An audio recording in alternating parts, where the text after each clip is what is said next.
Hey everyone, welcome to another episode of Shake Sales. I'm your host, Maggie Blume from the Mailshake team.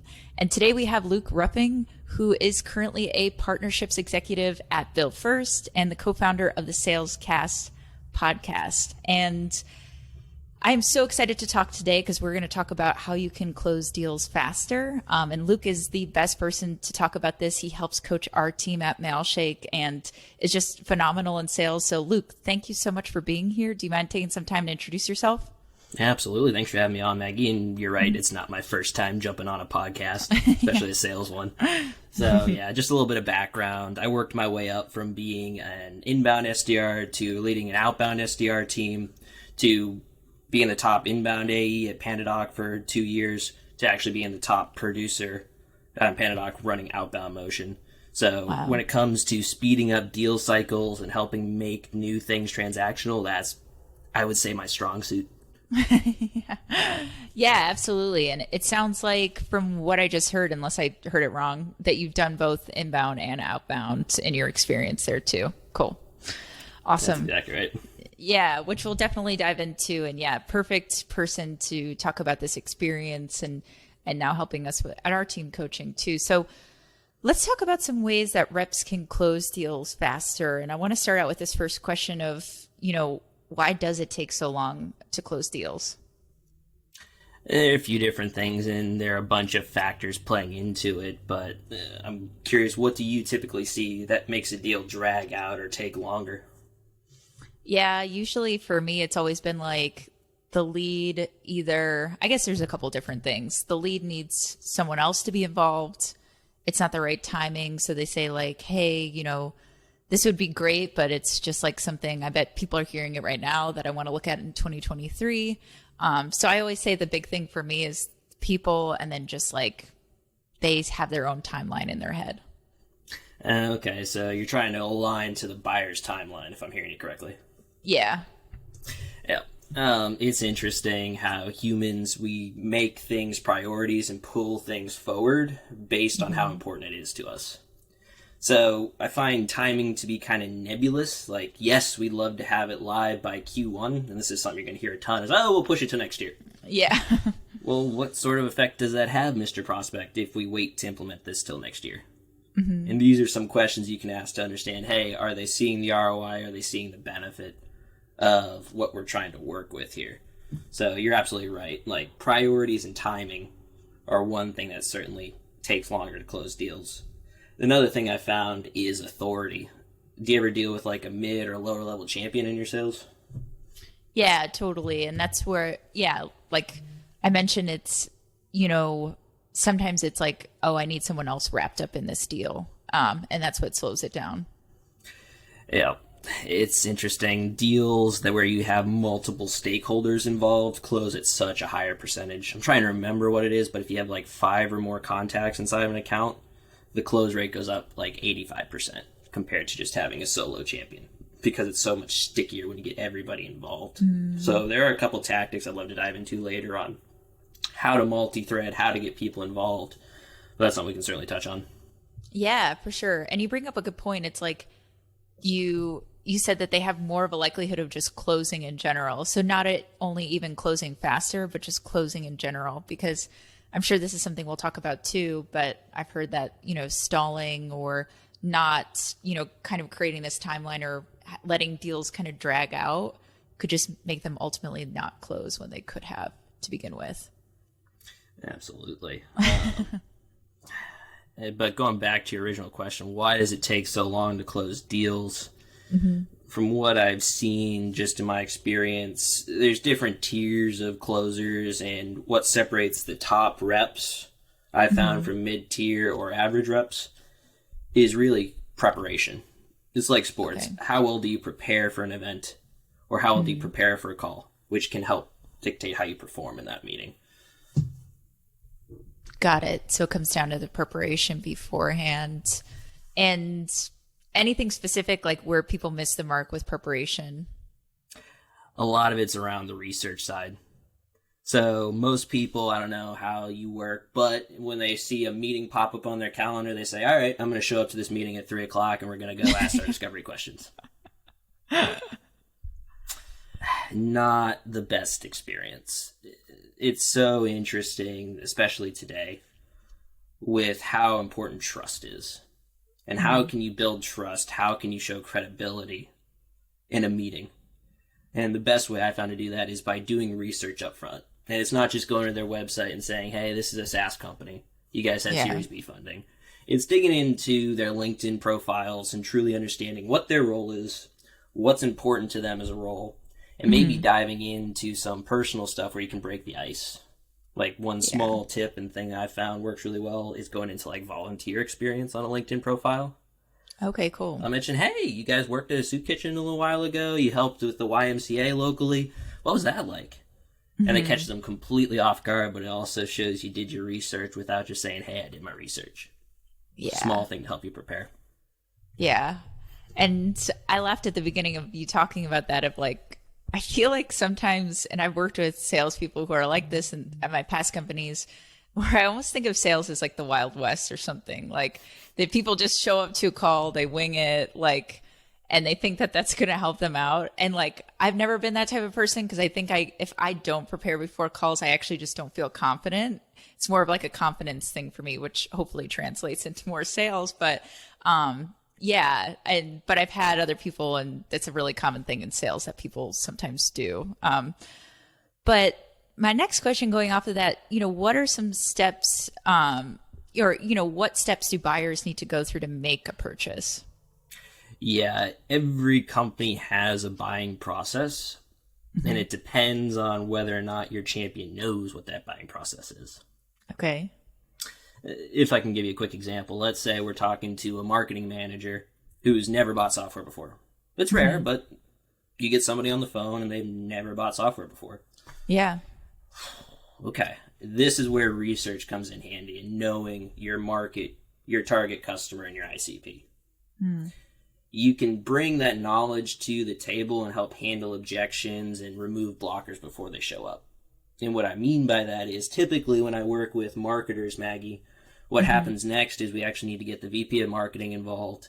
And with other companies your side, a CFO usually signs off the check.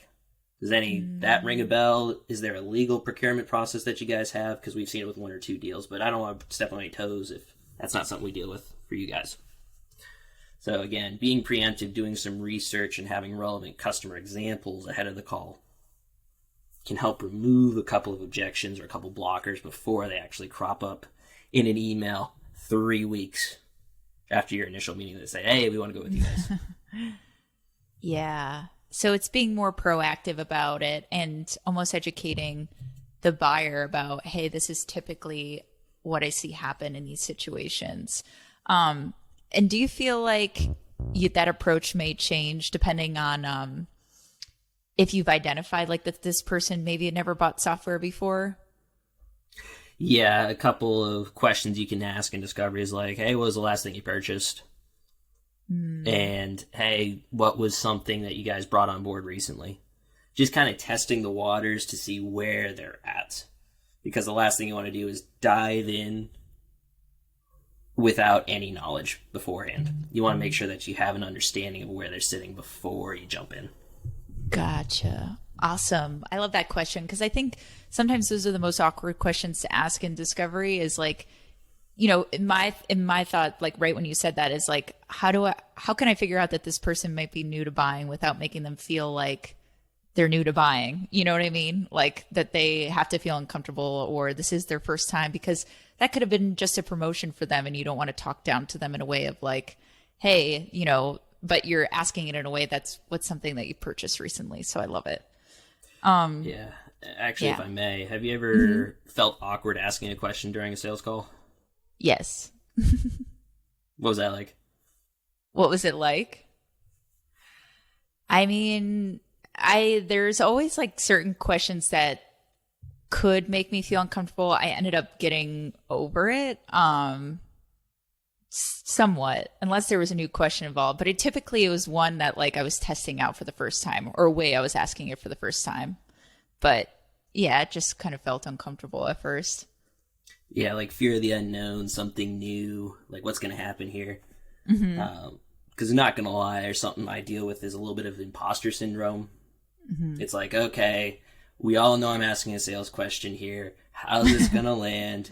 What impact will this have for your business? Yeah. And as a salesperson, you kind of cringe when you ask those questions because you know it sounds salesy.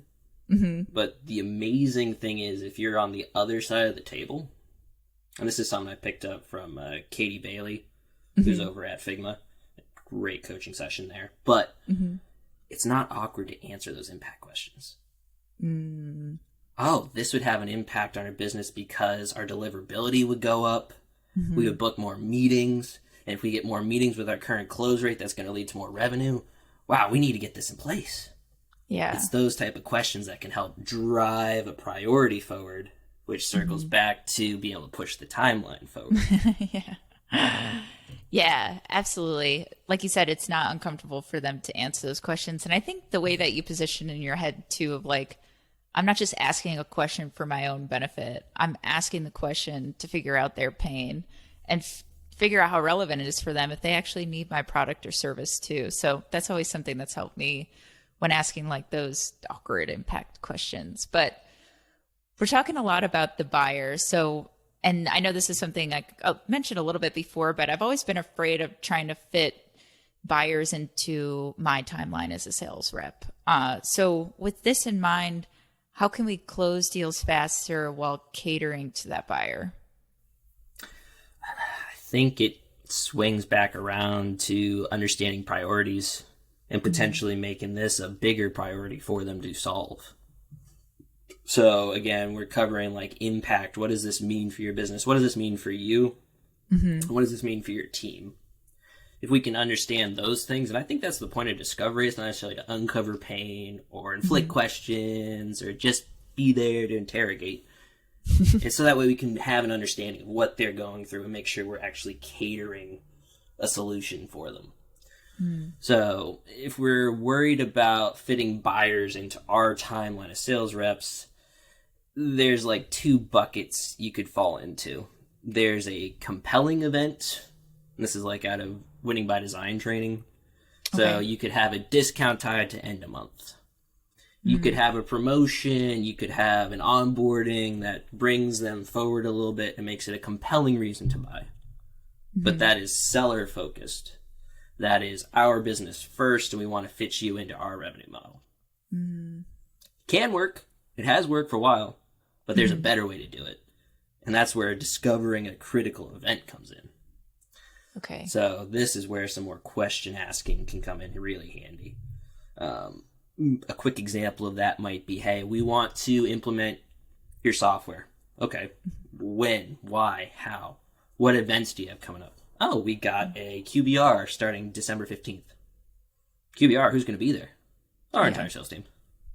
The entire sales team's going to be there? Would it be a good time to roll this out? Yeah, okay. Well, it's a 2-week onboarding process. It's November 29th. What are we going to do to make sure that we're ready for that date? And just finding a certain date can help pull their timeline closer to yours, and you work backwards from that deadline of launch. It's not a contract launch or a contract signing. We're working towards value in that aha moment. This is when you're going to see the benefit of the solution we're talking about. And I might sound crazy. Just tell me if I am. No, you're not sounding crazy at all. And I like the way you put it. It's not necessarily a contract signing date. It's after the onboardings take place, after when X companies typically see value from the product or service having to do with your event. And I think that's where I've even gotten it wrong in the past too, because if you are using that terminology of like, yeah, this is the date you'll sign the contract, and you're not like putting those dates in the mind of the buyer the way that they may want to hear them or the way that they should hear them. Like, hey, that's when your event is. This is when onboarding takes place. You're going to need to do all of these things beforehand instead of just like, you need to sign the contract by that date. And it's like reversing your mind again to think backwards, think in their shoes and not your own shoes of like, I need this contract signed because I need to hit commission by this date. So it's just interesting how you can flip it that way and it works. Yeah, a lot of sales is just reframing things. Like, I know I have a quota. I know we have to hit this revenue target by the end of the month. But what do people care about the most? It's not you, it's themselves. So how can we reframe this so that way it matches their priorities and what people care about the most, which is their job, looking good to their boss, and having a positive impact on their company, which is point of value. How do we get you to realize value?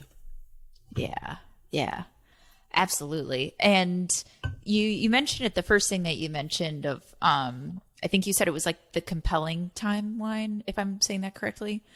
So, and I hear this, like, salespeople talk about this, like, and managers too, like, hey, let's create urgency. And this word urgency, or creating it out of thin air, is like something people like to talk about. So I guess, like, how do we create, like, what are people meaning when they say that? How do we create that urgency in a sales cycle without sounding like we have commission breath or things like that? Most of the time when you try to create urgency, you do have commission breath and you're trying to push somebody into doing something. You can't create urgency, but you can uncover it. And to go a little bit deeper on that, you can't force somebody to do something. We need to get this done by now. We need to have a discount in place to get you guys to sign. No, it's uncovering the ability to pull that forward and build some urgency in their organizations where we can't live without this another day. And that's where I think the impact questions come back around and are key. What impact would this have for you if you do it? What impact would this have if you push it out 2 months? Who's this going to affect if you wait 2 months to implement this? You're telling me you're going to wait till January to start looking at this again at the end of 2022? Well, that means you're not going to be live till February. It's the end of November. You're missing out on 3 months of X dollars of revenue because you don't put this in place. It's that fear of loss, the fear of missing out on money that drives urgency. If you want to call it creating urgency, it's just uncovering the reason to do it. Yeah. Way better way to put it too is uncovering, that urgency with those questions instead of just creating it. But we still hear people talk about it, so I'm curious what they may have to say. Another good one is, let's go sell value. Build more value, sell more value. Or Values in the eye of the beholder. Or just close them. Just close them. It's not hard. No, we've heard it all, especially with that part of creating urgency. But going back to your experience as a sales rep, you've done both inbound and outbound. I've always hear this rumor that outbound takes longer than inbound. But I don't know. It could be different for different companies there. I've just heard people talk about that. But inbound versus outbound, can you tell us how to leverage these timelines in each one of these situations to close deals faster? Yep. Actually, why do you think outbound historically takes longer? Yeah, that's a good question. Because I feel like and this is coming from someone who's only been an outbound SDR. I've done a few outbound AE demos, actually the ones we were working on together. And I've mostly been an inbound rep when it comes to being an AE. But what I think in outbound, what can sometimes take longer is, like, you may be talking with someone where you're teaching them about a concept almost before you're actually, not pitching your product, but, figuring out if your product is a fit for them. So I say that there's like a bit more teaching involved with it, which may take a bit longer. Teaching or education, if I'm hearing you correctly. Yeah, exactly. Yep. And that's, again, going back to inbound versus outbound, one of the main differences. Inbound buyers or prospects are typically more educated. They're doing research. They're talking to your competitors. They send somebody out to go evaluate this. Yeah. They're in the market actively. So as an inbound rep, you don't necessarily have to be really good at teaching a concept or painting the picture of what's today versus tomorrow. You have to be really good at beating your competitors, negotiating, because inbound people typically negotiate harder because they know the market rates for everything and they want the best deal. And so that, and then managing procurement and getting deals done. Those are the inbound keys. What's interesting about outbound is you may have to teach people or educate them about it. But one word you said that was key is concept. Mm-hmm. There are two keys to closing any deal. One is to nail product concept. Mm-hmm. Do we agree, Mr. and Mrs. Prospect, that this concept of the product will impact your business and actually help you? Mm. Yes or no? Yes? Yeah. Okay, great. Well, what's the other factor? Pricing. Mm. So what terms do we need to do? If we can get pricing and terms right for you, would that help expedite a decision? Oh, absolutely, because we see the value of this. But if we can help push this through, we have a limit on procurement, yada, yada, yada. Different ways you can move pieces around to actually accelerate the deal and pull it in. One other thing just on outbound is you're talking about educating people and you're kind of discovering whether or not we can help you. Mm-hmm. Don't quite know if that's the best use for outbound. Outbound, in the way I've done it, along with like Jed's help, mm-hmm. has been finding a target market that's underserved that we know benefits from using our software. And so we're going to them with messaging saying, hey, we know this person in your industry has gotten this result for their teams. And it's much more targeted, and we're doing the education up front. And we're also handling some objections because somebody just like you is using this thing and they're seeing these results. Is that relevant at all to you? Yes, great. Jump on a call. You're able to target this, and that can actually help shorten outbound cycles and make them faster than an inbound process where you're going through multiple meetings, negotiating, battling competitors. Yeah. You're bringing full value up front to them, and they're not having to do any work. Totally. Yeah. And I like the way you put it too, because when you are targeting outbound, you could be targeting, like one of your targets could be someone who's low tech, for example, like they don't use any tools. So how do they know about any of your competitors? That could speed that up just to begin with, because they're not going through this cycle of, hey, let's check out all three of these competitors. And we've been doing research for a while and things like that. So definitely makes sense. And I could see, doing it the right way could actually shorten that, and finding the right people that would actually benefit from it too. Yeah. Do you think that could also help raise deal sizes and average contract values? Is that a trick question? Yeah, I think it could. It's a leading question is what it is. But yeah, because again, inbound sales, you're going up against competitors, people doing research, and they know what the fair market price is for your solution. Mm-hmm. If you're going outbound and you're bringing a custom solution to them that fits their business to a T, as long as the ROI is there at 5x, 10x, what your cost is, they don't care how much it costs because of all the value there and the aha moments they're going to get from using your software. Gotcha. So you're not having to discount as much because you're bringing the value to them. You're doing the legwork.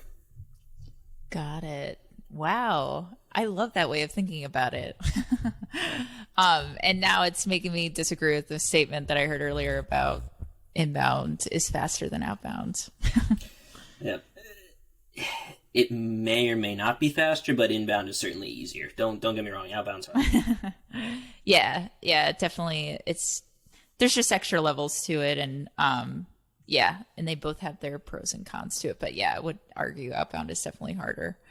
Awesome. Well, thank you so much for going through that and, talking to us about how reps can actually close deals faster. Anything else or anything to leave off with after our conversation today?